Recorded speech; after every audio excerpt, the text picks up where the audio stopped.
Good morning, I'm Wendy Burke, and this is the CBC Morning Report for Tuesday, December 12th. In our top story, the Barbados Cricket Association says the numbers for this England tour have increased by 25%, and so too has the revenue spent. In an interview with the Morning Report, BCA's Manager of Marketing and Communications, Stephen Leslie, spoke about what they have seen with some sideline events which were staged, as well as Saturday's match. We have a situation where on the island, a number of the visitors clearly were in Barbados a number of days prior to the start of the first game, which was played on Saturday. And the business activity all through the island, from locations as far south as Oistins to all on the west coast, a number of small businesses would have benefited significantly. These are persons who might be plying their trade in selling of food and drinks. The taxi operators, I believe, would have done reasonably well in terms of transporting a number of these tourists around the island.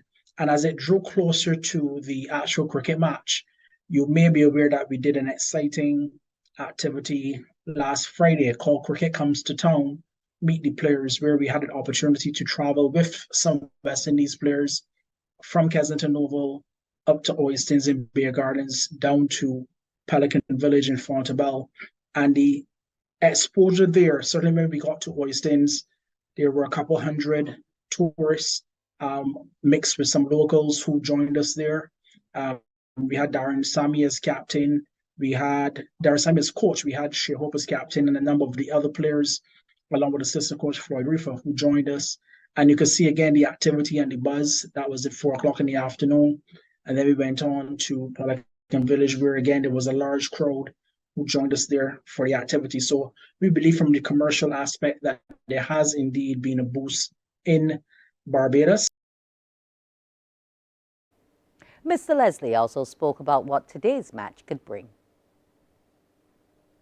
This being the T20 International, a number of those tourists and visitors alike would be playing, going to different locations across the island and making sure that there's a lot of interaction between themselves and those persons who provide services. I would want to also say that you've got to be aware that despite ticket sales, the stadium here also has that party stand element, and there are a number of persons who would have been going around to a number of the other establishments in terms of the social after hours type liming, going to bars, going to parties. So Barbados, I believe, has benefited significantly and will continue to do so once we've got a large English contingent following this tour. When asked about the changing dynamic of the tourists with a more budget-conscious focus, he admitted this is so for some who will take public transportation, but they do spend in other areas. The global pandemic has forced many of us, not just the British, to be very cautious in how funds are spent. So in the past, a person would typically come to the airport, take a taxi to the hotel or a guest house, and then move around the island using taxis on a regular basis. Now, persons are more knowledgeable if you have a reliable bus service, and Barbados' bus service has certainly improved in recent years. Persons will take that type of transport in order to manage their expenditure. You find the British tourists currently will more or less spend their money at dinner. They spend their money having beer, because all Englishmen love beer, but they will try to manage those other expenses in terms of taxi fare by taking the bus. So yes, you have seen a different dynamic, and this is something that's been going on, I believe, well before the COVID pandemic, but it has really been a lot more evident in recent years. Coming up on the CBC Morning Report, the UN in an emergency meeting today on the situation in Gaza.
The United Nations General Assembly will have an emergency meeting today to discuss a resolution in Gaza.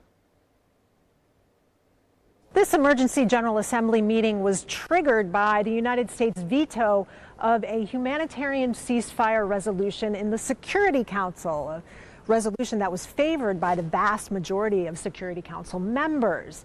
In calling for this General Assembly meeting, Arab and Islamic countries here at the United Nations invoked Resolution 377, which allows the General Assembly to act when the Security Council is deadlocked and unable to uphold its responsibility to maintain international peace and security. But to be fair, the General Assembly has done this many times before when it comes to the situation in Palestine, as recently as October 27th, when 140 countries here passed a humanitarian truce resolution, a resolution that had little impact at the time, but experts describe it as a pressure tactic.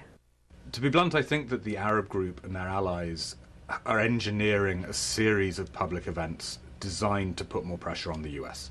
So the US was pushed into a veto in the Security Council. Now council ambassadors are at Rafah. Then the General Assembly will pass a resolution calling for a ceasefire. It's building up a sense of global diplomatic pressure on Washington to change position. But Washington may hold firm and ignore that. Under international law, General Assembly resolutions amount to a recommendation, whereas Security Council resolutions are legally binding. But Israel has ignored even legally binding resolutions in the past.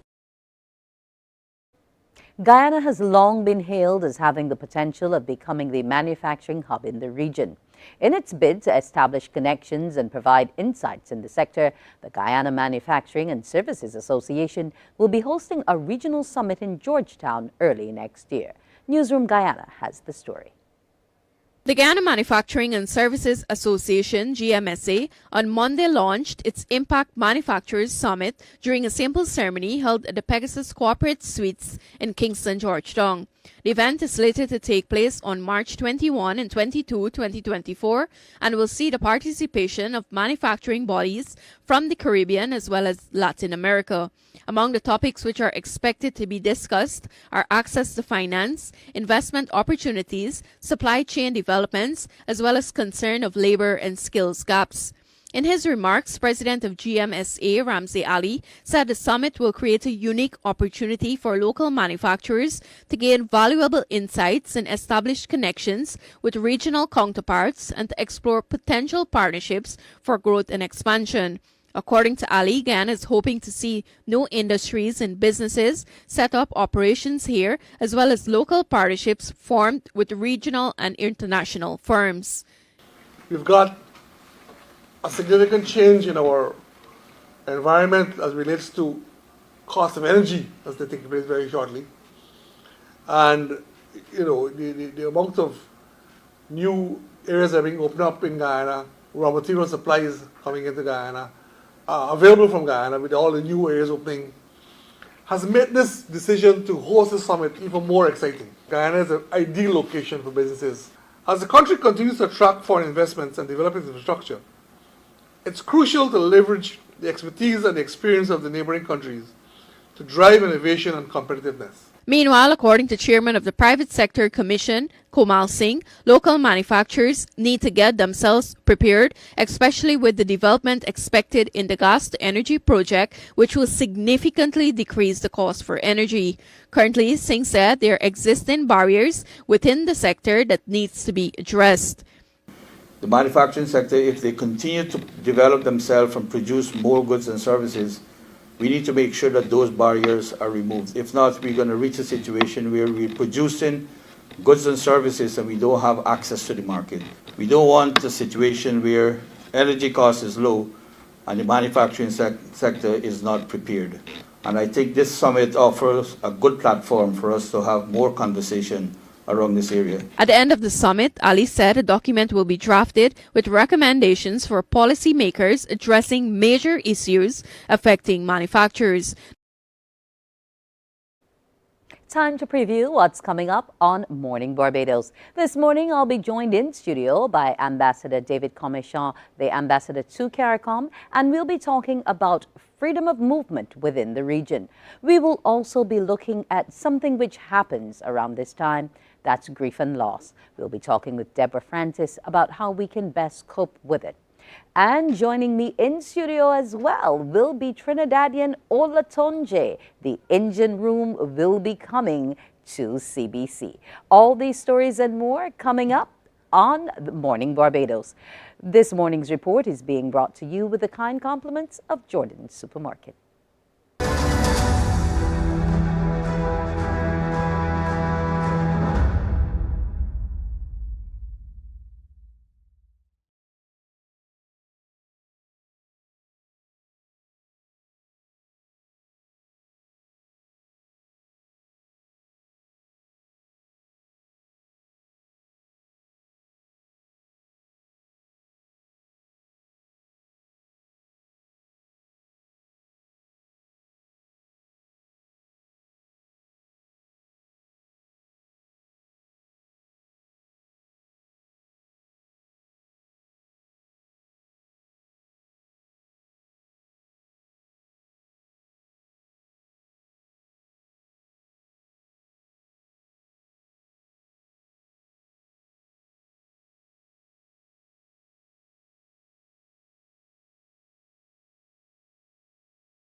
The new projections for the 2023-2024 winter tour season have visitor arrivals surpassed those for the last pre-pandemic period of 2018 to 2019. Acting Chief Executive Officer of the Barbados Tourism Marketing Incorporated, Craig Hines, provided CBC with an update. CBC's Sharika Griffith reports. Following what officials describe as a relatively stable summer, Barbados is on track to have a strong winter season. What we have seen last month for November is that we have actually returned to pre-pandemic levels, and this will be the first month that we've seen a return to those levels since the pandemic actually hit. So as I said, we are seeing that positive trajectory, and our projections are showing that we will get to about, I think, 5.5% above pre-pandemic levels by the end of the winter season. Acting CEO of the Barbados Tourism Marketing Incorporated, Craig Hines, is attributing this to the BTMI's continued promotion of the island globally. He says these efforts are translating into actual visitor arrivals. With the recent addition of Norse airline flights out of the UK and the inaugural Suriname Airways flight set to touch down on December 20th, officials are optimistic about the prospects. We actually did welcome Norse to our shores just this month, and they are projected to add about 33,000 seats by the end of the winter season. It is timely because we do see events like cricket, which we had on Saturday and also on Tuesday, and these events on island would normally give us a bump in numbers, so the additional seats are welcome. Suriname Airways are projected to start flying later this month, and for us, that not only gives us airlift to Suriname, but also Guyana, and it also opens a gateway to further south into the Latin American market. As for the cruise sector, conservative projections suggest passengers should reach 98% of 2018-2019 numbers. The island is expected to welcome 21 home porting vessels, including those from UK holiday company TUI. Some evenings you will see 3 or 4 TUI aircraft flying in, and those are actually bringing the passengers for the cruise vessels which are home porting here. Now some might ask, what is the benefit of persons coming in on aircraft, they getting on the cruise and they're going? But what we have been able to work with the partners to get is that persons do have pre and post packages. So some persons might have a 2-week cruise itinerary, which includes 1 week on island and then 1 week at sea, or vice versa. So there is a direct benefit for Barbados to have from such programs. According to 2022 data from the Cruise Lines International Association, the Caribbean remains the top destination for cruise travelers. Sharika Griffith, CBC News. Local officials are being asked to consider the financial hardships people are facing amid calls for Barbadians to have more children. The appeal has come from Executive Director of the BFPA, formerly the Barbados Family Planning Association, Anderson Langdon. Again, Sharifa Griffith has the details. According to the latest census, Barbados' population stands at just over 269,000, representing a significant decline compared to past years. While this has prompted a call for Barbadians to have more babies, Executive Director of the BFPA, Anderson Langdon, is suggesting another strategy. We believe that the natural birth rate in the immediate and long term, they must be implemented in the economic and social realities of Barbadians. Many honestly cannot afford to have another young one, even if they wanted one, including me.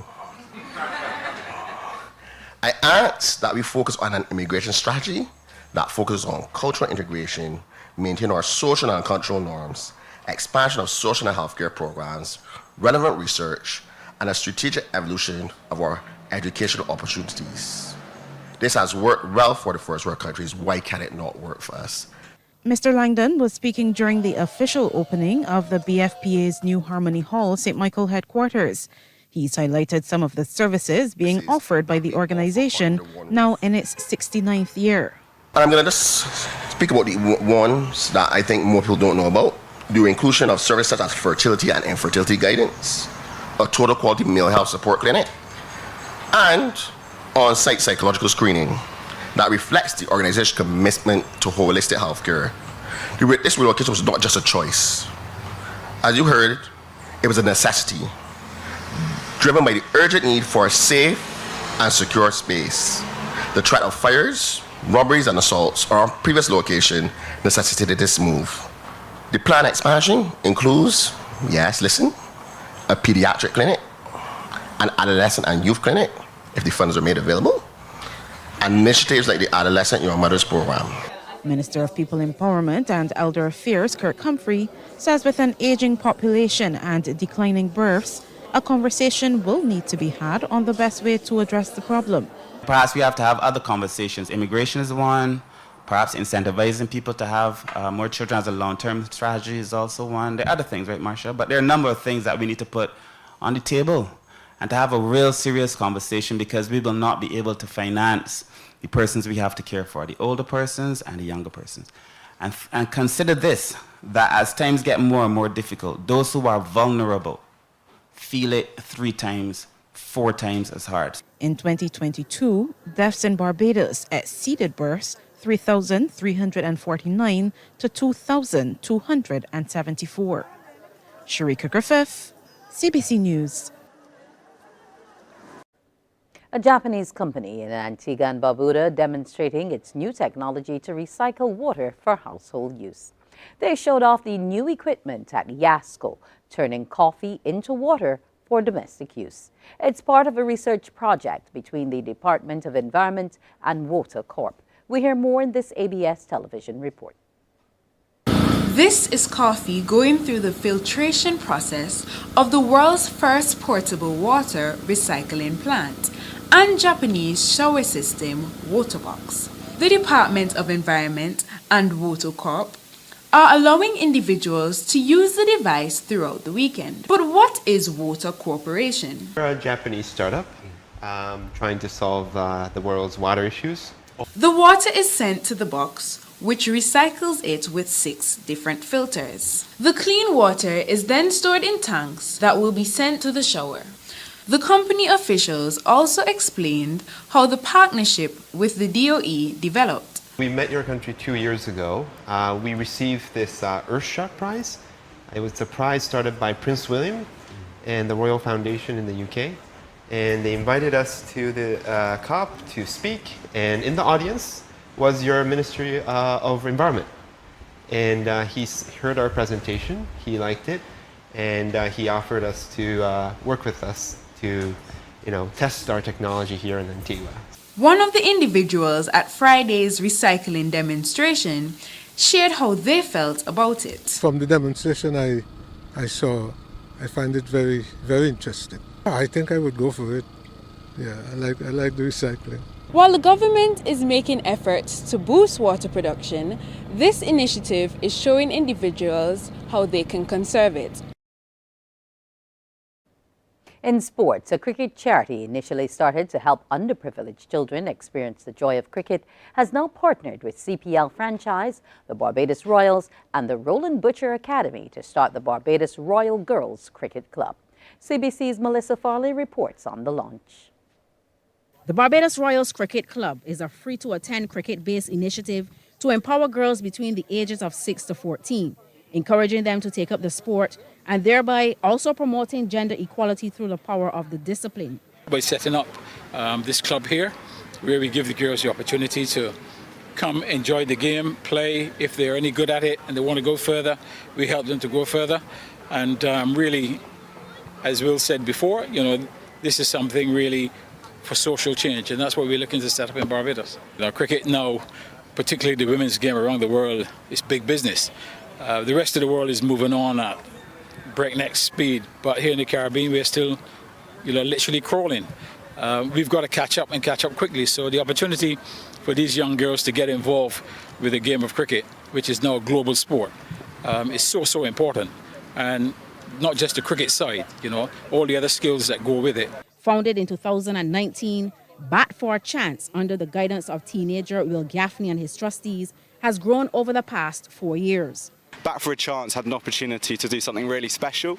We could do more than just providing equipment. We were starting to gather some serious momentum from leading cricketers like Chris Jordan, Lydia Greenway, Hayley, who's here today, and we felt we could make a much greater impact through funding Cricket for Social Change projects overseas. Barbados, West Indies and Royals captain Hayley Matthews is beyond excited about the historic initiative for Barbados. I think it's huge, something that we've definitely needed in Barbados for a long time now, and I think to be able to give young girls, starting from the age of 7 and up, the opportunity to be able to come out here and fall in love with the game of cricket, I think is a great first step here in Barbados, and hopefully we can see stuff like this continue moving forward. Former teammates Stacey Ann King and Pamela Levine echoed Matthews' sentiments. If you look throughout the Caribbean, I'm from Trinidad and Tobago, and there is women's cricket there, but there is no developmental pathway. So when I say Barbados it's really special to have this pathway being developed for these young female cricketers. It hits home, and it's very special to me. When I got the news about the program, when I look at it, it was so exciting that I said yes right away. So I think it is a good initiative for young girls across Barbados. Sports Minister Charles Griffith has thrown full support to the program.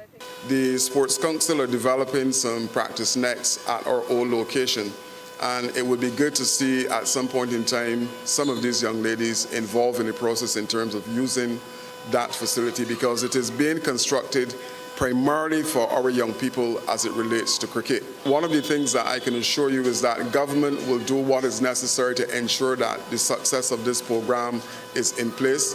We will bring in whatever is needed to buttress what it is that you're doing for these young ladies. By breaking down barriers and providing opportunities for girls to excel in cricket, the initiative is not only fostering future leaders, but also contributing to the overall growth of women's cricket in the region.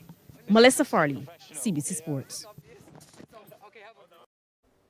Time now to take a look at today's weather picture. The present weather conditions: the pressure is at 11.4 millibars.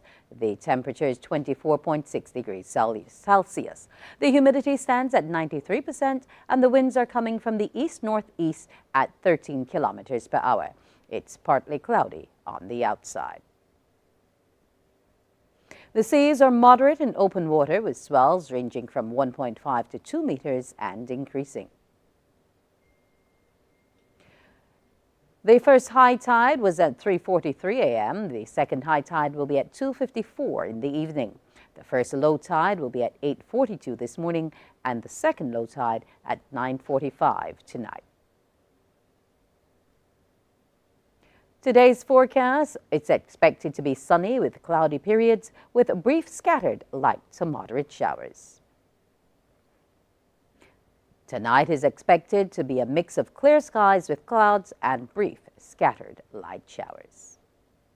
That's today's morning report. Our next newscast is Newsday at 12 p.m. on TV8, followed by The World at 1 via our radio network stations of 100.7 FM, 98.1 The One, and 94.7 FM. Time now for Morning Barbados. Barbados, get up. Good morning. Good morning, Barbados. Good morning. Good morning to you.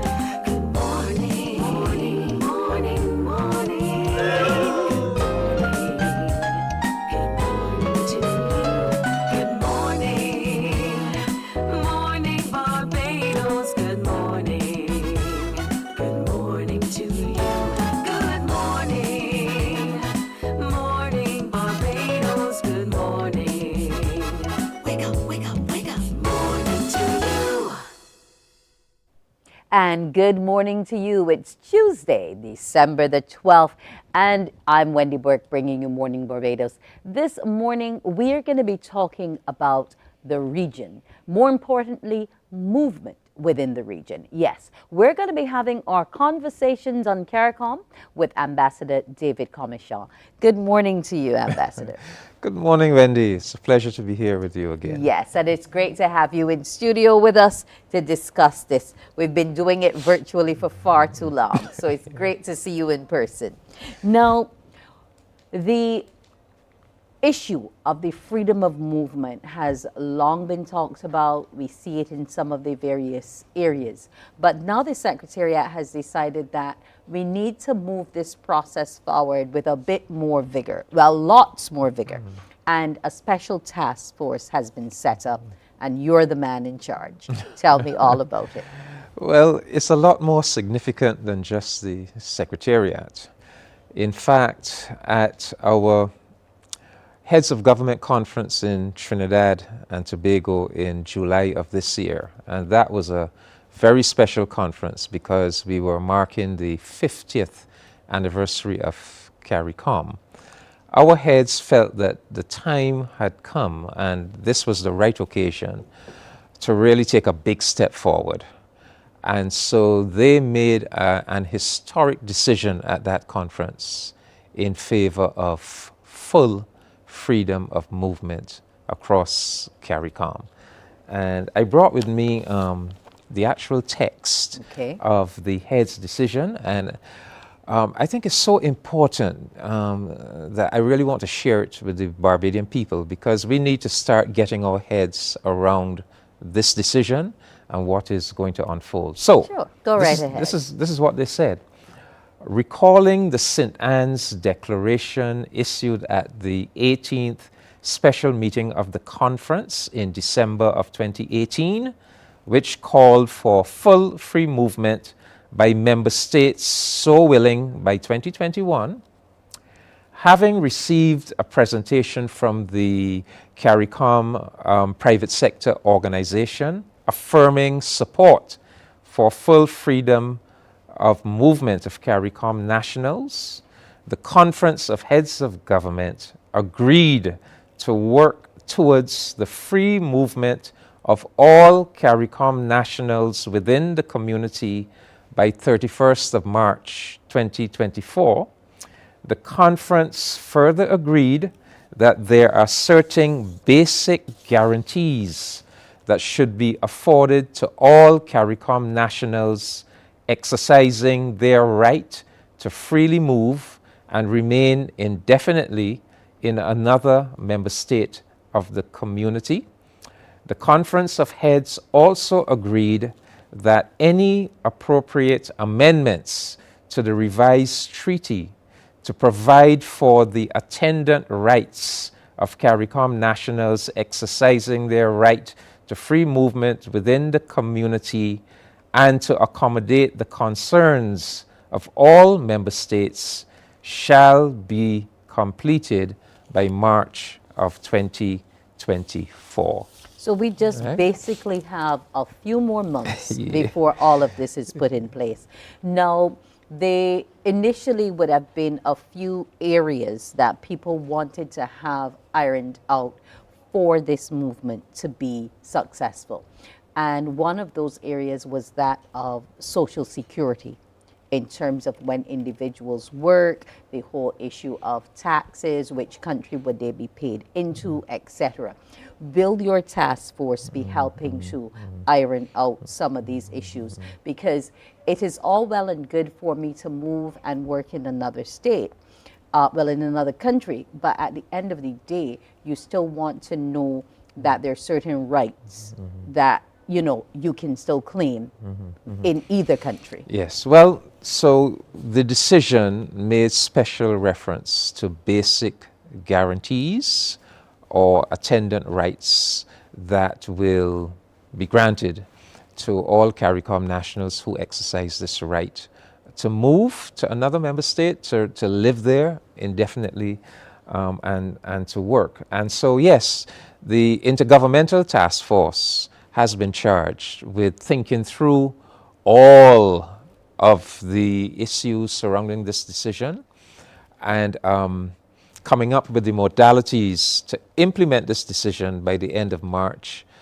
next year. We are also charged with coming up with the amendments to the revised Treaty of Chaguaramas that would be required. So, so I've been asked to chair the task force.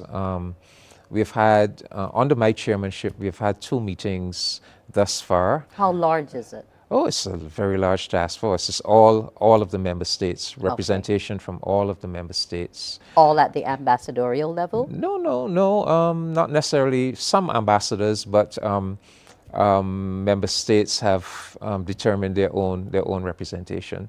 The task force also has a drafting committee of legislative drafters, and that committee will be meeting on. That committee has already met, but it will be meeting on Thursday of this week to really get its teeth into beginning to see what the amendments to the treaty would look like. That drafting committee would be responsible for producing the actual amendments to the treaty. But to get to your specific question about Social Security, the good thing about where we are now in operationalizing this decision is that we have had about 20 years experience with the CARICOM skilled nationals regime. Yes. Right? So if we think about this decision is kind of taking what we have already done to a higher level. So for the last 20 years, we have had the rights of establishment regime where a CARICOM national was at liberty to come into another member state if he or she was coming to develop a business or to be self-employed. Also, we had the skilled national regime where if you were qualified in certain skills, you could get your CARICOM skills certificate and you could move and you could work in another member state without the need for a work permit. So because we had those programs in place, we had to develop things like how do we deal with the national insurance and Social Security. So those arrangements are already in place. We already have arrangements in place where a national moves from one member state to another member state. The Social Security agencies connect with each other. And in terms of payment of major benefits like pensions, for example, or disability benefits, the major things, we are already dealing with that. The agencies already collaborate with each other, share the information, and so that's already in place. What is not in place is the more minor benefits like sickness benefits and so forth. So some additional work would have to be done to build out the arrangements that are already there. And things like leave for paternity and maternity. Yes, well, I would imagine so, you know. But stick a pin. Yeah. What about the citizenship of the child? You've moved from Barbados to Antigua, and you've had a child in that location. Can that child be afforded dual citizenship? Yeah, well, that's already in place. Okay. That's already in place. This decision speaks to all CARICOM nationals. So, you know, in the past with the skilled national, it was the skilled national who had the rights. Yes. And if he moved and he took his wife or his children or his dependent parents with him or her, they got certain what we call contingent rights. Yes. But under this new regime, every CARICOM national, Will have from the full baby, from the Very baby good. to the Very grandparent, they have the primary rights. You know, the right to move, etc., etc. And then so the decision talks about the basic guarantees. So you move, you are a primary school age child. What are your rights? So we now have to work out.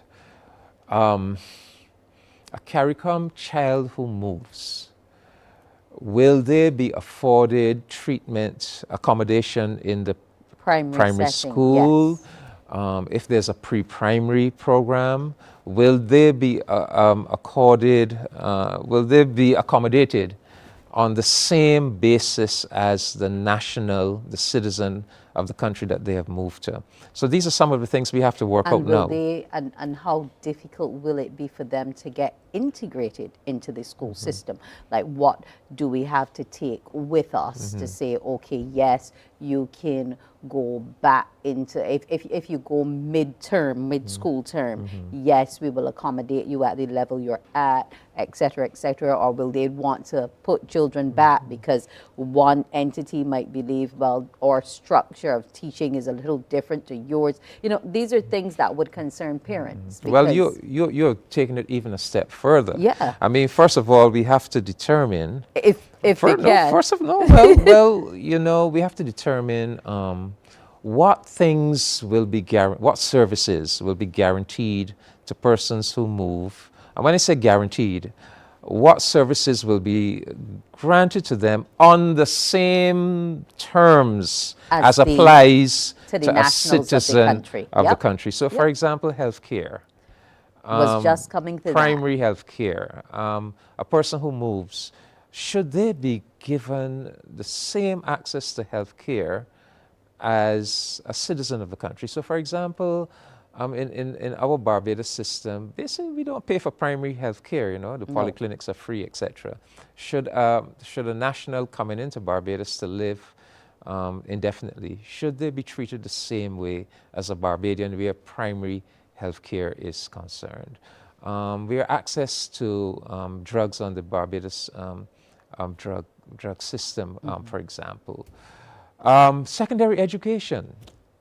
Should they be treated the same way as Barbadian students? And if tertiary? So, well, tertiary might be probably a bridge too far. Okay. Because, you know, in Barbados, we are probably the only CARICOM country that provides free tertiary education. So tertiary would probably be a bridge too far, but school children, let's say up to the age of 16, should they be accommodated in the secondary school system on the same terms as the citizen? So you all really have your work cut out, because there's so many different parameters and areas that have to be looked at in a very, very comprehensive way, because we know CARICOM has been around 50 years, and a treaty is not something that one can be changing willy-nilly. So whatever is here now, we are hoping will take us at least 5-10 years on. Or more. But I think the good thing is, as I said, is that we have a track record. So we're not coming to this, you know, You're not green. Yes, we are not green. because of all those years of operating the skills national regime, we have an idea of what kind of rights that a national who moves really has to be accorded if they're to be able to live properly in the member state. And then the other thing to bear in mind is that it cuts both ways. So you are accommodating nationals from other countries coming in, but your own nationals, they're moving too. They're moving to greener pastures, or what they perceive to be greener pastures. In terms of that, we have long complained about brain drain within the region going internationally. But now in terms of movement between the islands, do you see it creating any immigration or population issues? Like say, for example, Guyana, that's doing so well now with oil. Can you foresee an influx of other nationals into Guyana? Will there be any restrictions in terms of numbers in the movement, anything like that? Because you still have to have controls on your economy, on your crime, on a number of areas. So how are you going to try to keep that balance? Well, okay, you have asked several questions. Yes. There. Okay, but let me say first of all that yes, there will be still some built-in controls and restrictions. So it isn't that, it's just a free-for-all. First of all, there are two overriding principles that a CARICOM country can refuse someone coming in on national security grounds. So for example, if the person is a criminal or they have a criminal record, you can refuse them. Secondly... But my record has been expunged. Yeah. Does that not still give me a right to move? Of course. What I'm saying is you can still exercise some discretion and judgment. But if clearly the person is an undesirable that you, from a national security point of view, you would not want in your country, you have the right to refuse them. Similarly, if the person is likely to become a charge on the public purse, a person you just can't move to say, well, I come to enjoy your welfare system, right? you can be restricted. And then the treaty also has built into it where, say a country was experiencing balance of payment problems, severe governmental financial stress, that you could actually temporarily suspend any of these programs. But that's like a worst case scenario. Yes. But I like where you're coming from as well, because many people, when they think about free movement, they think about, people are going to be coming in and it's going to be a problem. But more and more we are coming to recognize that all of these CARICOM countries, including Barbados, are underpopulated. And in fact, the greater danger might be losing people. In fact, people coming in, especially if they're bringing skills with them, is perhaps something that you really want to welcome, because it is going to add to your economy. I mean, Barbados has done an analysis of our own national situation, which tells us that we probably need to be operating at an optimum economic level. We probably need another 100,000 people, young, economically active people, contributing to the economy, paying taxes, making payments into the national insurance system, because we have an aging population, right? We do. So I think there's going to be a lot of rethinking throughout CARICOM, where people are more going to recognize, look, the greater danger is not people coming in. The greater danger is that our people might go out to other member states. But I think the way to think about this is that we have to think about CARICOM as one space, and we want to see it one all grow economy. and flourish. Yes. So the idea of the brain drain really is an idea for external to the Caribbean, but within our region, now. We are all in this together. Well, I one want to region. thank you so much. One nation, one community. That's who we are. One love. One love across CARICOM. I want to thank you, Ambassador Thank Commichon, for joining me this morning to discuss the full freedom of movement, and best of luck to you at that meeting. There's lots of work to be done between now and March. Tell Thank me you so about it. much. Thank you, Wendy. Morning Barbados. We'll be right back after the break. Morning, morning, morning. Good morning. Good morning to you.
Morning, morning, morning. Good morning.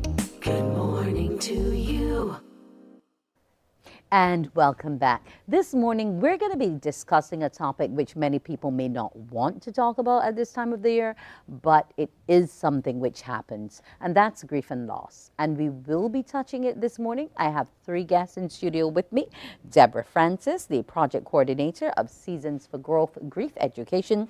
Stefan Smith, who is the program facilitator and companion of Seasons for Growth Grief. And Nakiba Mason, who's also a facilitator and companion. I want to welcome you all to Morning Barbados this morning. Thank you. Now, Good morning. Good morning. Good morning. Good morning, all. Now, it's a very difficult time of the year to be talking about loss and losing a loved one. And that could be son, brother, child, daughter. It could even be one's pet, because there's some of us who don't have children, and we find lots of comfort and security in, you know, the pets whom we have, and if we lose them, there's just as much hurt. Now, coping. How do you cope with things like this at a time when everybody else around you is making holly jolly and merry for the Christmas season, Deborah? Well, it's true, because good morning again. It can be quite a pretentious time for people, and everybody else is happy and joyous. You don't want to be the party pooper, and so you mask it to please everybody else. But of course, you know, bring it up inside. It can make it very difficult for you. And one of the things that we suggest people do, yes, you are expected to smile. You don't want to smile, but sometimes you have to take yourself away, and keeping a journal is an ideal time for that. So you can write a journal for yourself, talking to yourself through your journal, so you can look back on that and reflect on it. Finding things to do that keep you distracted for momentarily. One of the suggestions that we say to people, gifts for children, would be things that they can focus on. Puzzles. That's always a sense of focus for that. And for adults also, doing things again, like journal keeping, like puzzles, like craft, and also music. Not everybody's into music, but maybe now is a time that you can try and focus yourself and refocus yourself on that. It's quite fine to tell people, because it's all about talking and talking it out. It's quite fine to tell people, actually, I'm not very happy at the moment, so if you can just give me some space, be honest with yourself and ask for space. And people respect that. If you say nothing, they come their own assumptions, and that's not always a safe place to be. Okay. Yeah. Okay. Now, Nakiba, let's talk about those safe places and some of the things that you, as a facilitator, encourage individuals going through grief. You know, let's say I am 16 years old and I lost my dad maybe 4 years ago, and it was just 6 days before Christmas. Yeah. I'm never going to forget that because of the timing. How can you help me cope in that time? One of the things that for a 16-year-old or even a child I would encourage to do is, like, at Christmas time, I think an important thing would be to, like, write a letter. Something like that, encourage the child to, you know, you can't speak to the person anymore, and sometimes children don't understand that. So, like, writing a letter and being able to express to the person as if they were there how they feel, and, you know, how it feels at Christmas time, that know you're gone or whatever the case may be, and just get all that emotion out on paper is a really good way to start. And that would also make them feel safe, because in the society we are in right now, children aren't allowed to have the emotion or express the emotion. So being able to put it on paper, even if they don't show anybody, they're getting it out and being able to better deal with it. Okay. Yeah. Now, Stefan, the family unit is always seen as being critical, and we see Christmas as a time to bring everyone together. What happens when the person who was that glue at Christmas, the person who did the most important and tasty meals, etc., has gone missing, be it granny, mummy, auntie? There are several ways that you can process and deal with it. Depending on how comfortable you and your family are, y'all can start to split what that person used to do among yourselves. The reason why we would suggest that is because, one, it spreads the burden across everybody, but then also it allows you to retap those memories of those persons, right? Or the person that's passed and what's not. And that can be a very healthy, even though you may have moments of sadness, then you may remember a specific moment where they did something that was funny, and it helps you to deal with it. And then the other thing about it is that as time passes by, everybody goes through their own trauma, heals at their own time, but as the time passes by and what's not, you create new traditions, blending in the old traditions, you heal, but everything is time. So my advice is just to be patient with yourself, don't beat yourself up over the holidays, and smile when you can, and if you can't smile, that's okay too. I'm glad you spoke about this whole issue of dividing the task and doing things that the person used to do, Deborah. How healthy is it for us to be at that dinner table for Christmas Day, remembering those stories and sharing anecdotes about that individual? How healthy is that? It's extremely healthy, because that person was very real. That person had a presence. And the same way, they're part of your history. You must still continue to talk about them, sometimes even as if they were still there. And the more you talk about things, it's the easier it becomes to accept it and to process it. But when you start pushing those feelings aside, or start pushing those emotions aside, then you prolong the whole process. And it's with anything. Doing your driving test, for example, and I'm sorry to use that as an analogy, but doing a driving test, doing anything for the first time, it's very difficult to start talking about it and accepting it. And once you've done it once, you think, actually, that wasn't so bad after all. You have to first forgive yourself for some of the feelings that you feel, and remembering that Seasons for Growth is not just about death. It's about separation, divorce, any type of loss, relocation. And so there are some people that are going to be missing from the home over Christmas, but they're very much alive. They've left the home, they've moved on. There has been significant changes within the household. Some people have lost their homes due to whatever the circumstances are. Due to COVID, lost your job. Yes. Of course, some people have lost their jobs and they've been in that job for 20, 30 years. That is their family. Some people have retired. That's a huge loss, because of your age, you've had to move on.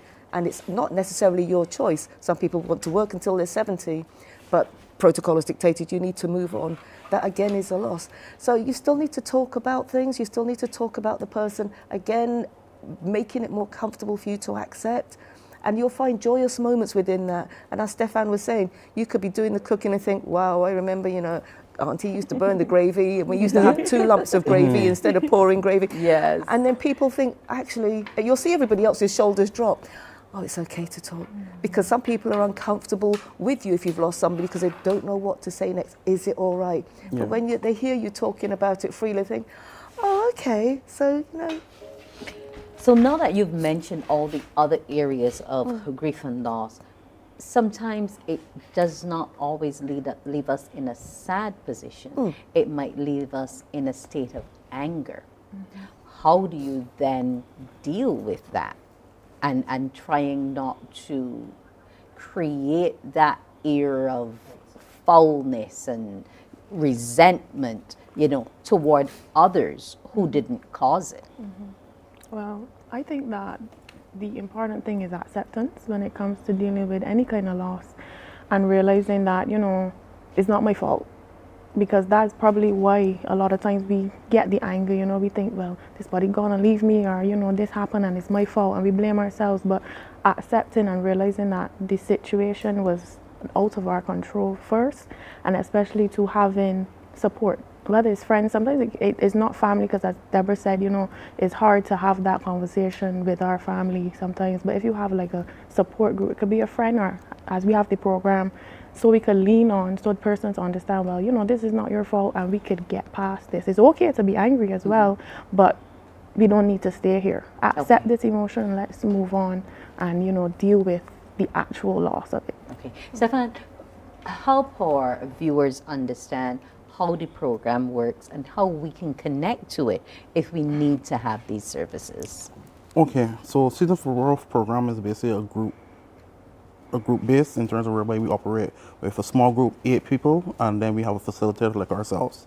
And we go through, it's an 11, 12-week program basically, and whereby we go through well, not just the stages of grief and what's not, but in terms of dealing with your emotions. So for instance, the reason why it's also called Seasons for Growth is because we deal with the seasons. Okay. So we start in fall. Okay. And fall basically is where we deal with the fact that this occurred.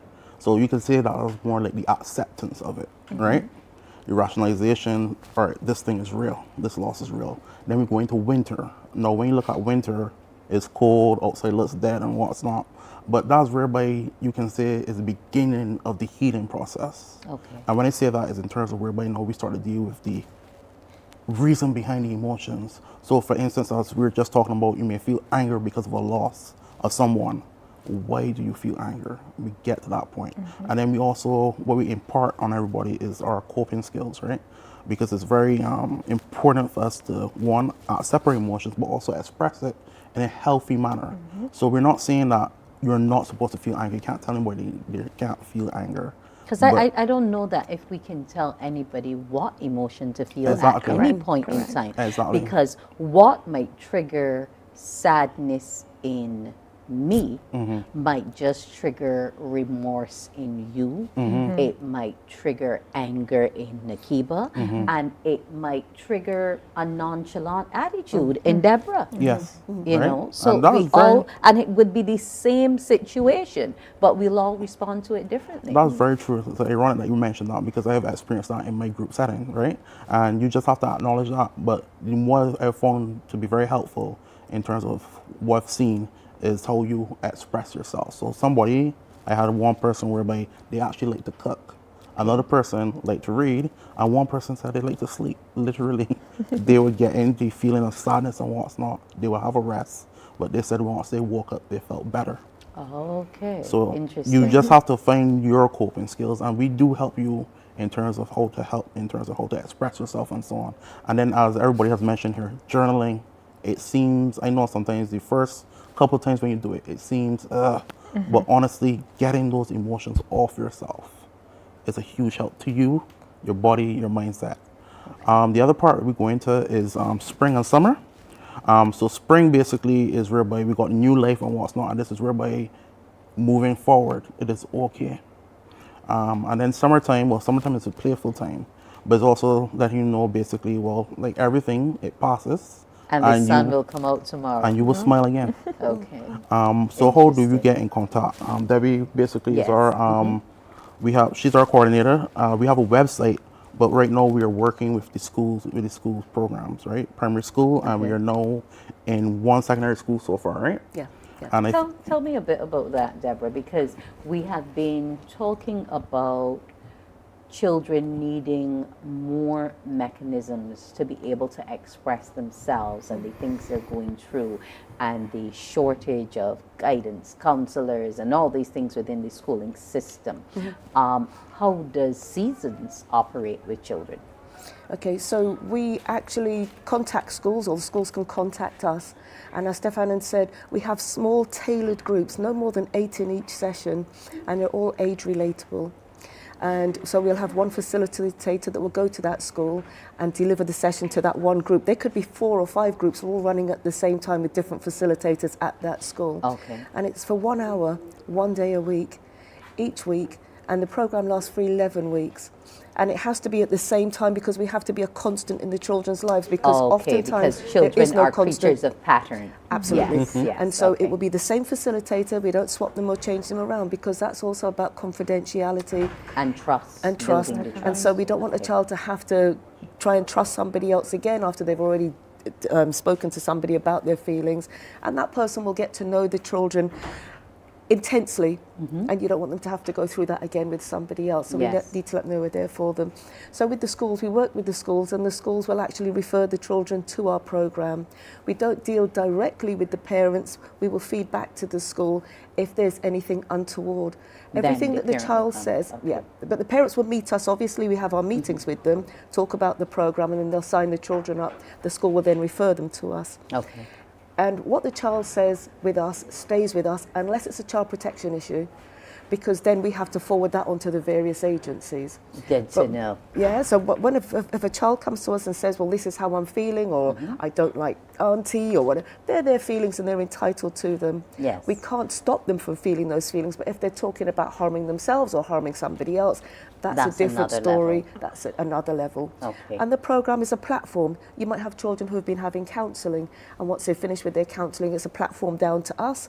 Or if we found that actually this child needs further intervention, we will refer them to the school to refer them up to someone else. They can come back on the program, Okay. but right now it's so intense. Okay. You need some additional support. Yes. Yeah? Okay. Well, we are happy to know that Seasons is around and that you're available to us all at all ages, all levels to assist with grief and loss. Could I just give you our telephone number if anybody wants quickly. to? Okay, it's 268-2085, and we also have a website, and we have on Facebook, Seasons for Growth Barbados. Okay, thank you so much. Deborah Francis, Nakiba Mason, and Stefan Smith.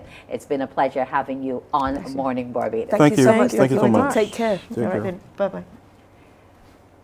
Morning Barbados will be back after the break. Morning, morning, morning. Good morning. Good morning to you.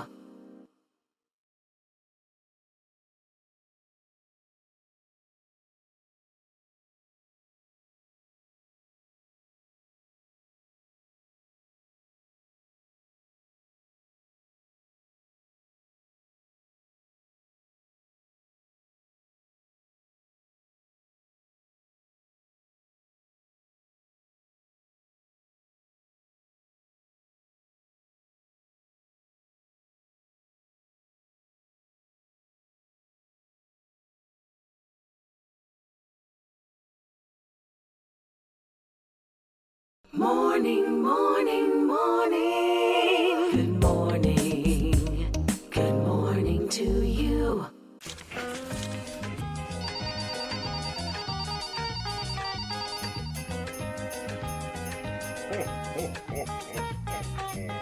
What you gonna give me for Christmas? Merry Christmas.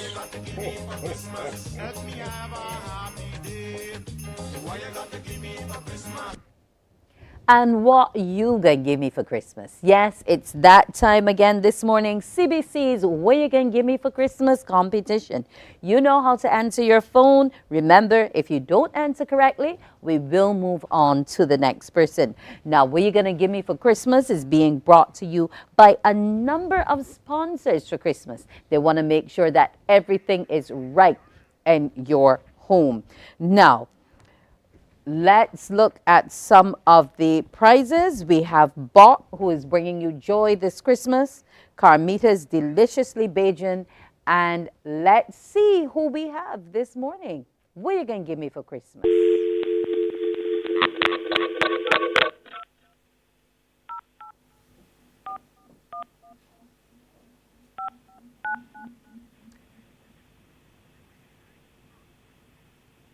The number you have dialed has...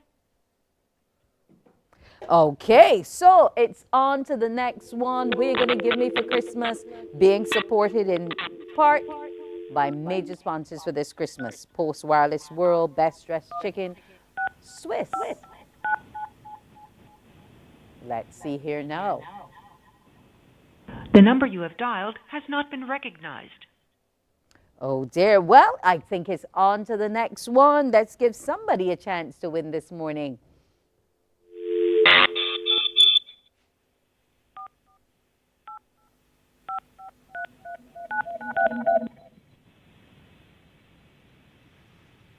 All you have to do is answer that phone in the right way.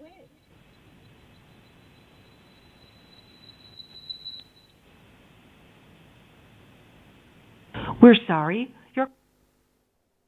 Oh dear.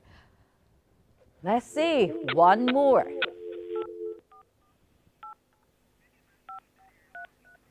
Yes. Carrollton and Emerald City are also on board as sponsors of this competition. The number you have dialed has not been recognized. Nichols Bakery, and all the stations of the CBC. Remember, we're celebrating 60 years this year. Let's go again. This is the last call now. Let's see. Let's see if we get a winner this morning. The number you have dialed has not been recognized. Okay, it's time to go to break. CBC's What You Gonna Give Me for Christmas, being brought to you this year by BOP, Car Meters, Post Wireless World, The Best Dressed Chicken, Swiss, A1 Supermarkets, and Emerald City, the Kingsley Store, Nichols Bakery, and the stations of the CBC. Unfortunately, no winner this morning, but remember, CBC is making our listeners happy this Christmas in our What You Gonna Give Me for Christmas. So if you've submitted your name and contact number, you must remember how to answer that phone. We'll be back in a minute.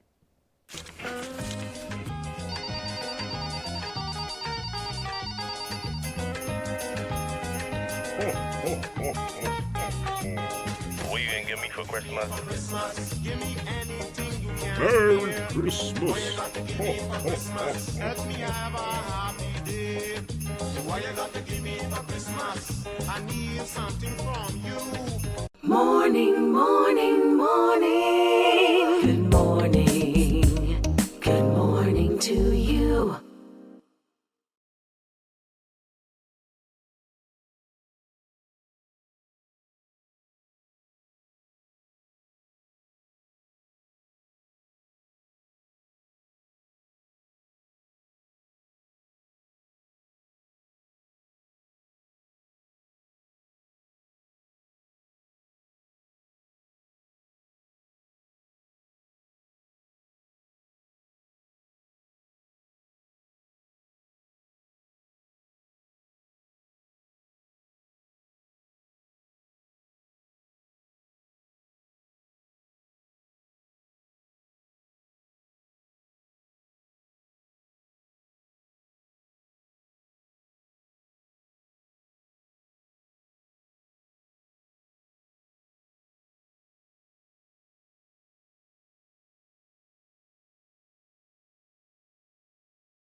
Morning, morning, morning. Good morning.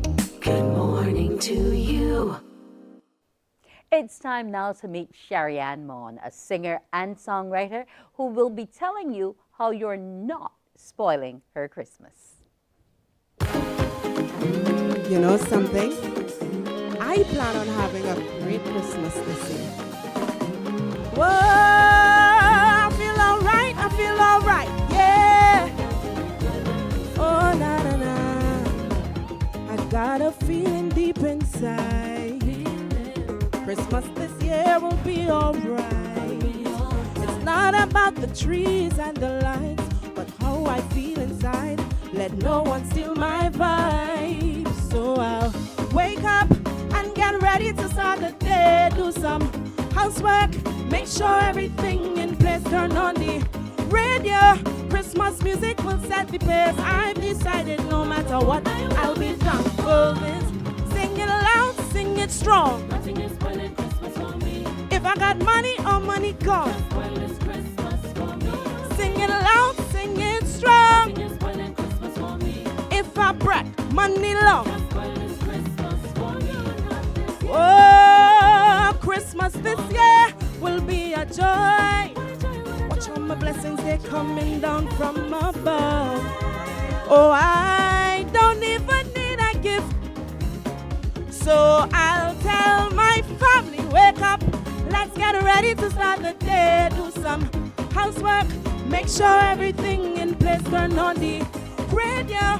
Christmas music will set the pace. I've decided no matter what.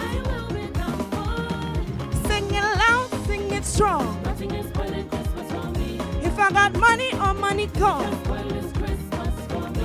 Sing it loud, sing it strong. Nothing is spoiling Christmas for me. If I break money long.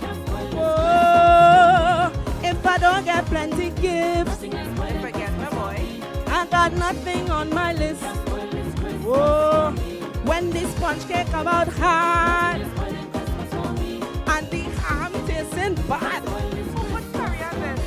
My husband and Marty Lord. You know the current going. Sing it loud, sing it strong. No,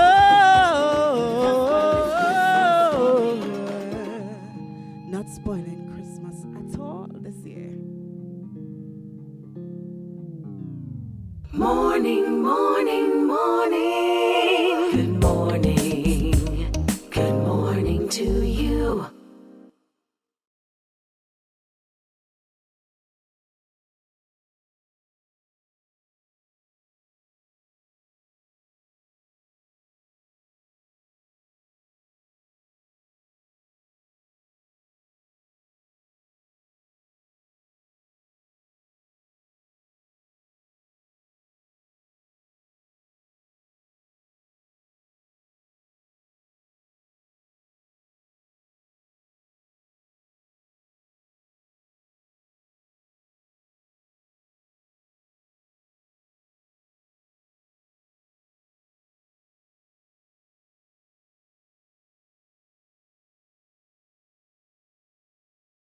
Morning, morning, morning. Good morning.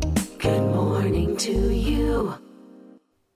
And you've just been entertained by Sherry-Ann. Now we're going to find out exactly who Sherry-Ann Mon is. I've already told you singer-songwriter, but she's also a parent, she's a wife, and she also loves the Lord. Good morning to you, Sherry-Ann. Now, in terms of this song, what was the rationale behind it? You know, it's like nothing's going to spoil Christmas. Yeah. But you just talked about a whole heap of things that would spoil anyone's day. Yeah, despite anything you're going through, you know, it's all about maintaining a positive outlook and determining that, you know, focusing on what is most important to you. And for me, most importantly, is my family, is my health. You know, sometimes these small things can be overlooked, and we could overlook these things. But I'm prioritizing. I mean, yes, I want certain things for Christmas.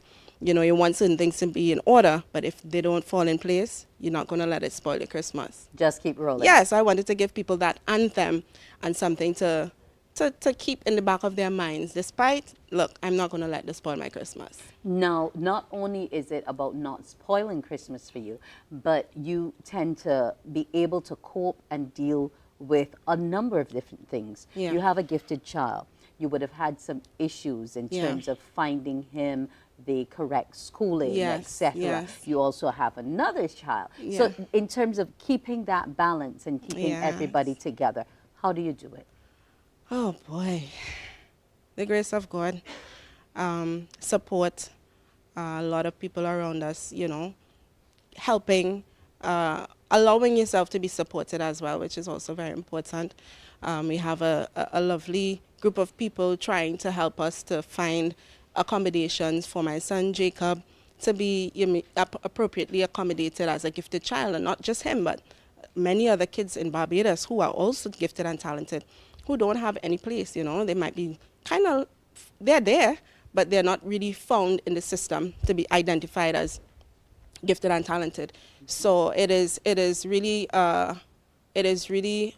work every day. I get up and I try something every day to make a step closer towards that. Okay. And that is priority for me. And how old is he now? He is 4. Mentally, he's about 8 or 9. He works at about that age, above his regular chronological age. Okay. So yeah, it is a struggle, but it's a challenge, and I like that. I love challenges. So it is something that I wake up to do every morning. I put my best foot forward, and I make calls, and we have a group of people that are helping us work towards that. So that feels great. Now, to make progress. Dealing with all of that and still being into your songwriting and your performing. Yeah, so as I said, this year, that took priority, because I always feel like once I get him sorted out, then I would be able to kind of work on me. And I mean, I've been really hearing that I need to work on balance, and that has been my word for the year, to kind of make sure I do a little bit of everything, you know. So not just to prioritize one thing above the next, but to make sure I kind of have all pots kind of burning on. And stirring all slowly. Yeah. So now that I'm getting some headway with him, I can focus on some of the other things a little bit more. Okay. So and what plan of his on doing sibling? That. She's also gifted. Yeah, she's also gifted. She's about 18 months or so. No, she's closer to 2 years, but she's also gifted. So it's like, okay, here we go again. Okay. Kind of trying to make sure, you know, okay, yes, this is definitely an area that I feel led to, and I feel that I have to make sure that these gifted kids in Barbados are all seen and they are accommodated, which is right now my priority. Okay, that sounds like a good job. Now, you would have come to be in Barbados. Trinidad is your native land. How do you find it here? Do you think maybe if they were back home it would be different, or you think you might get the same situations in trying to place them, you know? Yeah. Definitely in the Caribbean, we don't really cater to that right side of the spectrum. So that is generally a challenge. Whether it's left or right, it's somewhat of a challenge, but most so the right side of the spectrum. But yeah, I feel like there may have been some challenges, you know, still. And Barbados has been home for me for the past 25 years. So Barbados is still home. And I do like them being here and having, you know, the ability and opportunity to go to Trinidad as well. Okay. But still, you know, it's interesting. I try to make sure that they understand Bajan history, Bajan culture, and exposed to even Bajan things, food. Okay. So I try to make sure I can cook certain things. Right. That's what I was going to ask now. What's the Christmas meal like? Is it a mix of Trini and Bajan? Yeah, definitely. Okay. Yeah. And where does hubby fit into all of this in terms of your performance, the children? Yeah, he really is supportive. He's a great dad. He's really hands-on with the kids and hands-on with my music as well, because we have a studio and he does a lot of he's very instrumental in my music as well. Okay. So he definitely plays a big role. So thank you. I know so that must be happy to know that you can jump up at 2 a.m. with a song in your head and get it done the same time. Once he's willing to get up. I'm not sure about 2 a.m., but yeah, definitely. He doesn't do the production, but he does do, you know, he's that person I could bounce things off of as well. And he does the mixing and mastering. He has a very, very good ear. So we both are able to do that. And I also have other persons too that I reach out to as well that kind of helps with the whole process of, you know, songwriting and yeah. Now, in terms of the next step for Sherry Ann, what can we expect? An album next year, and what kind of songs? Yeah, so right now I'm working on my my compilation album of songs that I've already released over the years. Want to get those tightened up, and I'm also working on a brand new project. So the songs that are already released, you can look forward to a compilation album pretty soon, and then also a brand new album where, you know, I think I want to have a totally different and a new approach, a new direction. So yeah, you can definitely look forward to that. Okay, and how many songs are we talking about roughly before we go? On the compilation album, about 9 songs. Yeah, on the compilation album. I'm throwing in some new ones as well. Okay, that's awesome. Best of luck to you. Thank you so And much. have a blessed Christmas season, you and the Same to family. you. Morning Barbados will be back in a moment. Morning, morning, morning. Good morning. Good morning to you.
Time now to turn some pages. Yes, it's time for the next chapter, and we are going to be meeting an author from the Twin Island Republic of Trinidad and Tobago. Yes, Mr. Kieron Isaac. He is the author of Reindeer Hour. Yes, once a year, the reindeer make a trek around the world with the hopes of bringing happiness to kids around the world. And we're going to find out how Kieron's book will bring joy to those children and anybody else who decides to read that book. Good morning to you. Good morning, and Mornin Barbados. Thanks so much for having me. A pleasure to have you. Now, let's get into this book because you say it was written by accident, but writing Yes. takes a lot. It's an intense process. So how did Yeah. you get into an intense process accidentally, Kieron? Yes, correct. So I actually had planned to write my third poetry collection, which was supposed to be released this year. And I entered a Zoom writing session, which was just a bunch of authors from around the globe. And they give you a prompt to write a story. So when I entered the session, I had no idea what I was about to write. And of course, I love Christmas, so we're probably in March. And they say to write something about an object in your room. So I look in my room and we're in March and my Christmas decorations are still up because I'm that guy. You And obviously love Christmas to still have them up in March. yeah. So I ended up writing this story called Reindeer Hour. And the host, Katriana Yvonne, she said, "What are you going to do with this story?" And I said, "I don't know, nothing really. I just wrote it because of the prompt." And she said, "No, this is such a good direction for you. Maybe give the children's book a try." And I said, "You know what? Maybe I will." So I tried it, and it was such a natural fit. I was quite surprised that I didn't intentionally choose this direction before. Now, in terms of the book, you are looking also at allowing children to see culture in their way. We're talking about reindeer, yes, but in terms of understanding Christmas, you do believe that culture has to be present and represented in the script. Definitely. Yes, definitely. So in this particular story, it is a traditional Christmas story in the sense that there's snow and a lot of things that aren't, native to the Caribbean. But what I did, I made it intentional to have all the graphics of the children look very much Caribbean. So the children of the Caribbean can see themselves in this story, because I do believe that it's important for children to be able to dream dreams and see themselves in stories, whether reality or fiction. So maybe if they aren't able to, experience snow in real life, they could probably see themselves in the image and be like, wow, that kid looks like me, and he is getting to experience this story. And overall, it's really a wonderful story of them helping, working together to find this missing reindeer. Now, representation is very important, and you take that representation beyond the pages of the book, and you've also done Christmas ornaments as well? Yes, so I have Christmas ornaments. So we have some scarlet ibis ornaments. Then we also have reindeer ornaments. So I try to do a mix of everything, whether you want a local or cultural Christmas, yeah, or traditional Christmas rather. Um, Poetry World is the place for you, because No. I love Christmas and I love culture. So it's important for me to be able to mix those dualities. Now you have made a crossover or departure, because you're now an author and poet, but you were a med student. Right. Yes, so it's been a bit of a jump, I would say. I remember at the start of the pandemic when all of those scholarships got blocked. Like most people, I wasn't sure how long the pandemic was going to last. So what I did, I told myself within 3 years, I want to release 3 books, and after that, we would see what happens. So this is the end of the third year. This isn't the third book I had planned, but I do think it was a calculated but necessary and important, I would say, a risk, because I'm even considering doing this beyond the 3 years. And then I found out that my previous institution had some accreditation issues.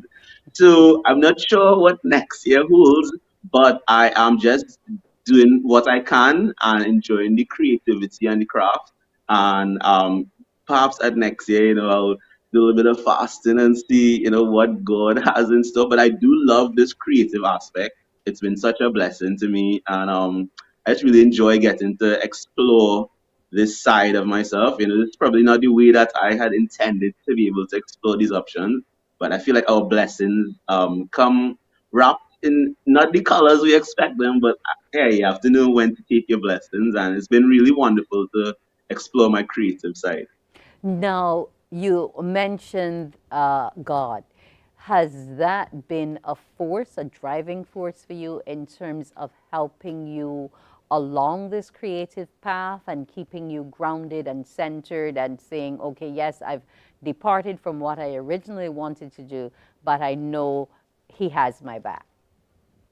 Yeah, definitely. And it has been such a journey. I have a good sense of humor, so I'm like, wow, God, where are we going next? But I think it's important, and I do believe that this is a blessing that came from Him, and so I'm using it to bless others, but I'm also blessing myself through it, and I do see the connectivity, and I get to connect with a lot of people through my empathy, which is something I really loved about. Probably one of the main reasons I initially went into medicine was people to connect with people, hear their stories, help them.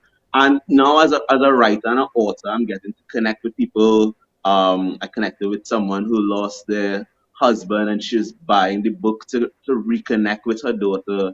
I also connected to someone who is currently undergoing chemo for cancer, and that's something that also affected my family, because I've lost a couple of relatives from cancer. So here I am connecting to all of these life stories through my writing and my books, which is honestly, it renders me a little bit speechless, but I think that has to be the working of God, because I still get to do what I want to do, which is connect to people in a different way, but nonetheless, I'll take it and I love it. But you also connect to them through your singing. You also do wedding singing. So lots of people are at weddings. So you are always interfacing with individuals is your thing. You may not be healing and helping with your hands as a medical professional, but you're using other forms of art, to be able to do Definitely. that healing. Yeah, definitely. And music is therapy, music, art, poetry, spoken word. They're all such amazing and integral forms of therapy. So yes, that is so true. Okay, where can we get the book? Yes, so it's on Amazon, or you can get it through Carib Shopper. Locally, it's at Paper Based Bookshop. And I almost forgot, I also have a few Christmas cards as well. You know, Ibis Christmas or Reindeer Hour. So there's a lot going on, but you can also contact me at Poetry World on all social media platforms. And yeah, just get your hands on any of the products. Okay, that is so wonderful, Kieran Isaac, and best of luck to you in that reindeer hour. I'm not sure if Santa will make it in that hour with the reindeer, but but I am sure we will be able to bring joy to kids. And here's hoping that that book is a present under many Christmas trees, not just in Trinidad, but across the region, because as you said, representation is key, and to see ourselves and our cultures represented, it gives children that additional oomph that they need to get through a day. And also, too, it may inspire them to write as well. So congrats to you, Definitely. Kieran. I hope that that book number 3 tends to come, early in the year, or at least the inspiration for it comes, because as you said, God has been guiding you, and continue on your path. Thank you so much. Appreciate it. And all the best to you and everyone else. And Merry Christmas to everyone. And Happy Thank, Reindeer Hour. thank you so much, and we'll hope that that reindeer brings something our way as well. It's been a pleasure Yeah. having you. All right. Take care. Morning Barbados will be back, and when we come back, we will be looking to hear what's going on in that engine room with Ola Tunji.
Morning, morning, morning. Good morning. Good morning to you.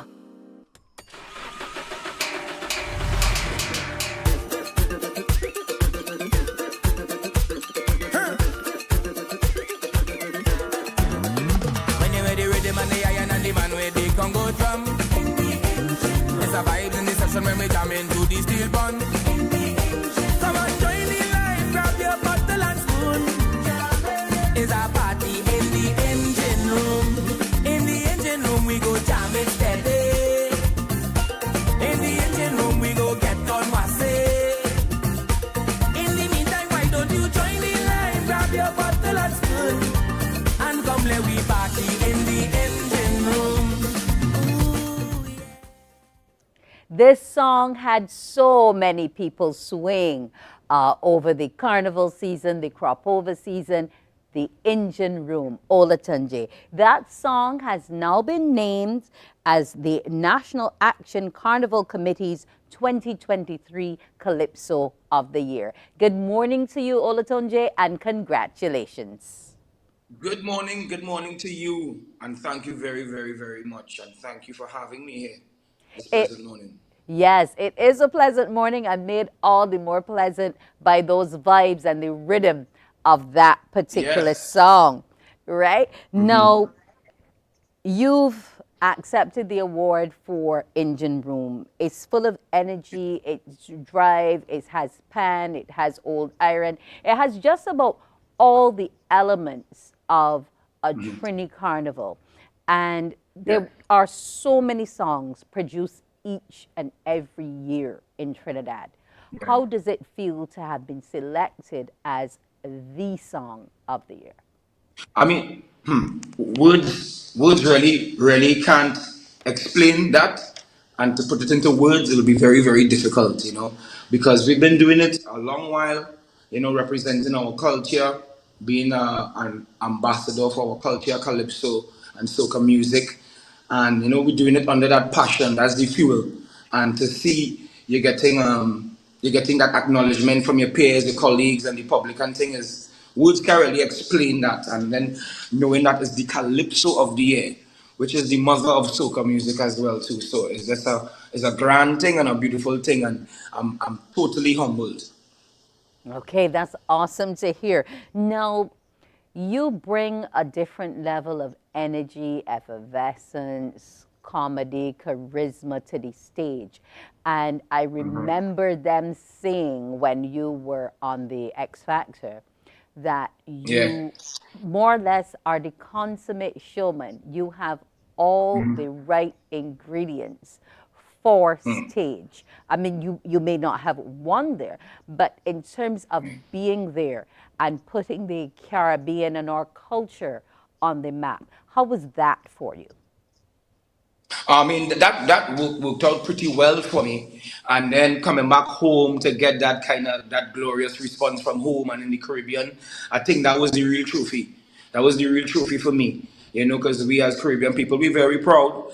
And to see Pride people love mob that way and was so proud and respect my journey in that competition, that was the trophy for me. And I also made some nice links with the artists in there who was a part of the competition, and even the writers of the show itself. So it was really a great experience, for real.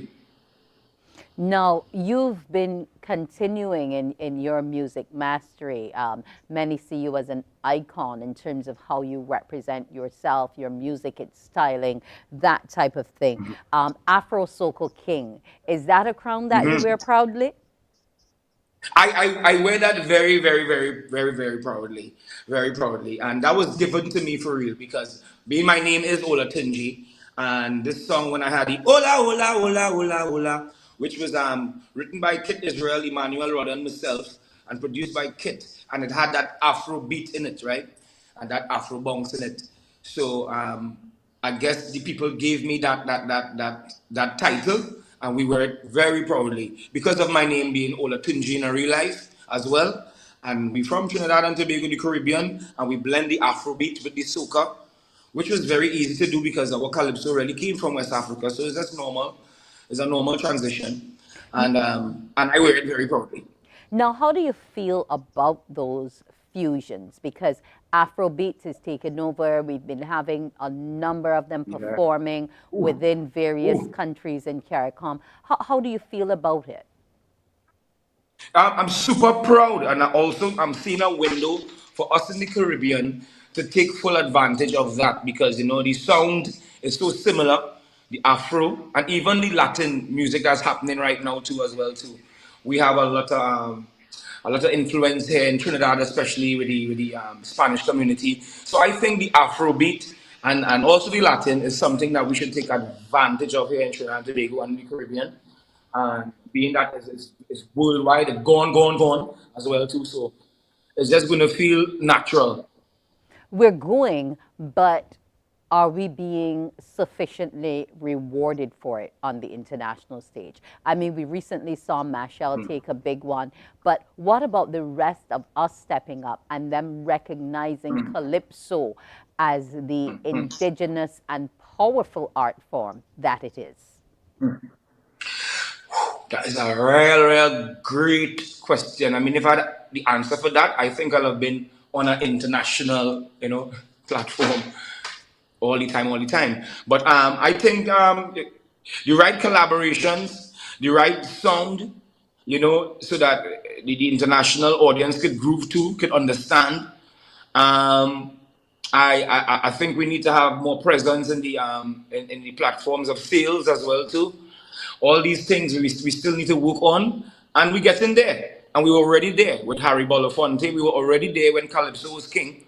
When Calypso was king, which was just 2 parents ago, Harry Belafonte and they take over the world with Calypso. So I think it could be done again. And we're hoping that it will be done again, and that people like Mm-hmm. yourself will be in the forefront of getting it done. Now, on the issue of collaborations and 2024 Carnival, what can we expect? Mhm. We have some things coming out. The latest collaboration I have out there, one with an artist called Mele Caribe, and also with Young Brother, I have one out already for the Trinidad Carnival and Carnival in the whole. And look out for our next collaboration there with myself and you're the first person going to know this and the audience. Me and Skinny have a song for the road, which is Skinny Fabulous. So look out for that collaboration. And then after the carnival That season, we're gonna just put pause. You together. can't just drop that Olatunji and go, because you are fire and Skinny is fire. So combined, we're looking to burn the stage down. Yeah, dong, shellings. It's shellings, I tell you. It's real shellings, is what we're saying. It's going to be shellings. But that's going to be a real nice one. I'm super proud of that one and excited about that one, because I'm known for the groovy vibe. And then with this collaboration, this power is going to be a really, really nice song for the road. And so I want to big up Red Boys at this moment, too, as well, too, with the whole engine room. Mikey and Scott, Jason Bishop Shaft, the management team, question mark. I mean, they've been putting in the work. And I mentioned the management team because we're working on an EP after the carnival. We're going to have some international collaborations where I don't want to release that yet. That's understood, because we still have to get Yes. signings and all of that under our belt first. But I'm glad that you Yes. mentioned that the Bajans are on board with you in terms of being on that production. And that is Yes. something that tends to be happening more and more. We are actually trading those services and moving through each other's talent to strengthen Yeah. the product. Yeah. And how much longer do you think before we can actually seize that ultimate prize? Because the productions are awesome. Hmm. Yeah. So repeat that. When? Right. Because you're saying No, the I was saying collaborations to with you the Caribbean that in terms integration. of the shared services with our producers and our engineers And, and our right. musicians, and we're moving, Yeah. we're spreading the talent pool. Yes? Yeah. So I'm just Yeah. wondering how much longer you think, given the strength of those Mm. elements, before we can seize that ultimate prize and be out there being celebrated and rewarded in the way we should. Well, I think because you in a field where this is necessary. I think it's consistency, staying consistent, doing it with a passion, serving, and as I mentioned before, the right collaborations, doing the right things that is going to carry the music and the brand further. So because we're doing the right things, we're collaborating with exceptional artists and exceptional writers and exceptional producers from various Caribbean islands who just exceptional. And so it's just time and consistency and just doing the right things and yeah. Now, we know you and your music, but when you're not Yeah. on that stage, who is Mm. Olatunji Yearwood? Who are you when you're not on stage? Olatunji is a holy for real. A holy. I'm a real human being, so sometimes I will be a little down, sometimes I'll be happy, sometimes I'll be in a meditation zone. But Olatunji is a fun guy. I like to kick and laugh. I like to lime. You know what I'm saying? Talk my stupidness. I like sports. I'm real good at football and sports and things like that. Um, I love my daughters. How many do How you about have? Olatunji? I got 2 daughters, Kamali and Dakia. Okay. And Yeah. that takes, and now it's Christmas. So, like, what's your Yes, and Merry tradition with Christmas those to you, children like? What's it Merry like? Christmas, dear. Merry Christmas to you and your audience. Merry Christmas. Merry Christmas to you too. What's your Trini Christmas like? Or do you opt not to Hey, spend it in hello. Trinidad? Yeah. Oh, you thought I came down here to sing soca music? No, I came back over here to eat some pastel and some turkey and ham and drink some sorrel and punch a cream. Trini Christmas is the best, is the best, is the best. Okay. Trinidad and Tobago Christmas, I'm not boasting. I'm telling you, it's a beautiful vibe with the family coming together, family in seniors, cousins in seniors, everybody coming one home, sharing laughter, talking, triple talk, food, and the food is just amazing. You know, it's pastel, it's turkey, it's ham. Oh Lord, I'm getting hungry. Yes, you're making me hungry too. But what about Yes. parang? Do you do the Christmas carols and stuff? Because you know, once you I like how you perform, say it. When you say parang, it's yeah. parang. I like how you say parang. Yes. Do your family members expect that, you know, you're gonna come after you finish at the table and entertain them, or do they give you a break? No, they do it. No, my aunt used love to hear me sing. My aunt loved to hear me sing, like really loved to hear me sing. And the thing about auntie was such a religious, like and that Christ, so certain songs she do really, what I'm saying. But she just loved to hear a nephew sing. That's awesome. That's awesome. And it's Yeah. good that you're still able to share that with her and bring that love and that joy, you know. So let's look a little beyond 2024 and carnival season because everybody's getting ready. Some of the music is already out. You know, we've been hearing it here and there. But beyond 2024, what are some of your other plans for your music career? A great question. I mean, and this is why we will say thank you to the management team because management working very, very hard um, for future plans and so on. So, as I mentioned before, look out for EPs, international collaborations, more visuals. Me working on thyself in terms of the website, making sure everything is on board. All these things like that. Working on the artist himself. To better the artist. Competing against the artist himself. So I guess is that you can look forward for. But how is that when each time you come on a stage, you try to be better your next performance? Do you sit and do Yeah. video reviews? Do you feed off of the fans' comments? How does it all go in your head? Well, everything what you said and more. Sometimes you feed off from the audience, and then even from your own circle, you feed off from the energy, and you realize, oh, what did wrong at this time, and how can I correct it? That kind of vibe, and just get in a zone after performance. I'll always be in a zone to come down, so I'll be thinking about my performances a lot after performance, good or bad. I wouldn't say bad performance, but you know what I mean, where I could better and research. Look at the greats. Always look at the greats, the Michael Jacksons, the James Browns, the people that never know how to orchestrate. You know what I Oh, mean? Our that's where the audience. dancing moves come from. That's where the Yeah, slide yeah, comes yeah. from. Okay. Yeah, yeah, yeah. Okay. Yes. It's a whole leap, yeah. Michael Jackson is definitely one of them, man, for sure. Now, you said come down.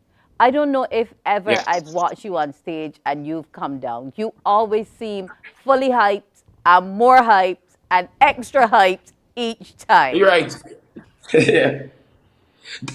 And that is the power of music and the rhythm of our Caribbean. You see, music is something else. Because I used to play football and thing, right? I'm very skillful, but I'm not the fittest, okay? But if music is playing, though, I realize when music is playing, the energy and the vibes, I could go whole day, and then the audience as well too is give you that energy. You're feeding from the audience, and the audience is feeding from you, and then the music is feeding all of us. So the energy is easy. Yes, but you make it Yeah. look easy. You make it look really, really easy. I want to wish you a successful 2024 season. I can't wait to hear that collab with yourself and Skinny. And I also want Yeah. to wish you and your family all the best for this Yuletide season. Olatunji Yewood, And thank same you for joining me this morning. And thank you for having me, and Merry Christmas. Blessings to you and your family and all your listeners and your watchers. Give thanks and praise to the Most High. Blessings. Thanks and praise each time. Blessings to you too.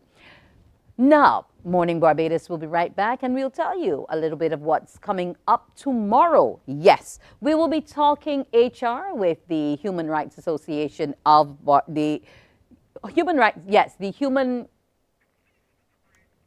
We'll just take a break. Olatunji has me. I want to go in the engine room. We'll take a break and be right back.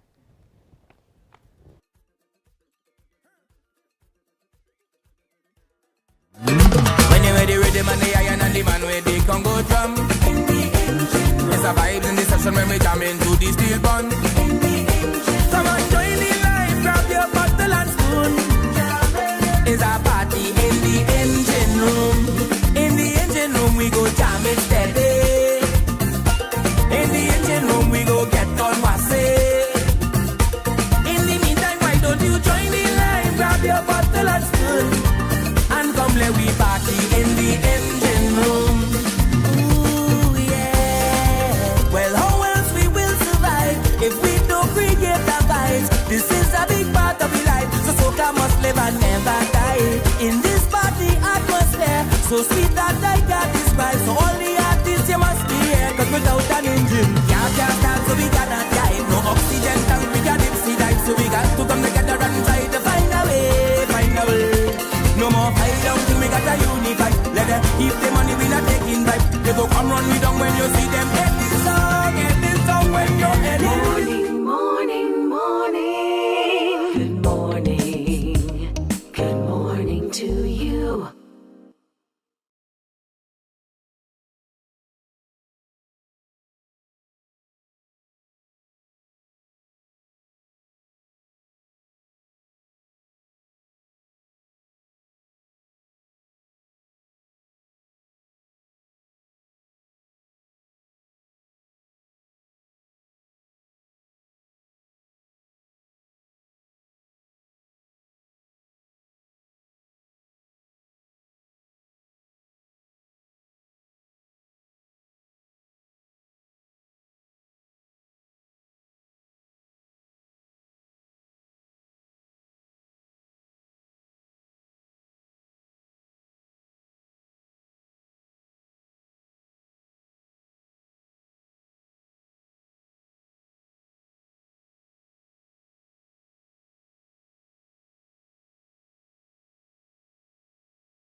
Morning, morning, morning. Good morning. Good morning to you. And after being so hyped up, tomorrow morning, we will find a way to relax you when we'll have Bamboo Retreat on. We will also be looking at the Dance Fest honorees. Things Gospel will be with us, and we will be doing next chapter. And this is an interesting one because it will be with Lieutenant Colonel, the Most Honorable Jeffrey Bostic. Yes, he's written a book. You'll hear all about that and lots more tomorrow morning on Morning Barbados. It's been a pleasure having you this morning. Do enjoy the rest of your day. I'm Wendy Burke. Wake up, wake up, wake up, wake up. Barbados, get up. Good morning.